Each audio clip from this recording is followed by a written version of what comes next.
настроена на вашу команду. Вольно! Бойцы, слушай боевой приказ. Родина поставила нам задачу освободить Берлин от немецко-фашистских захватчиков. Наша задача – освободить левый берег Эльбы. Перед нами противник, который деморализован. Он знает, что его дни уже сочтены.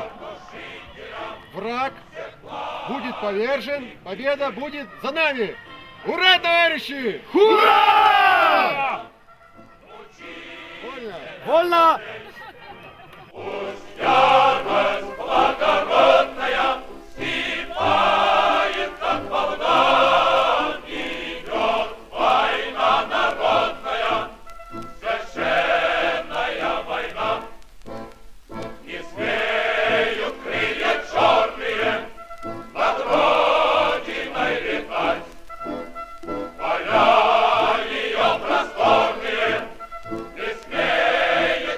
Товарищи, мы одержали великую победу. Враг повержен, победа за нами. Ура! Ура!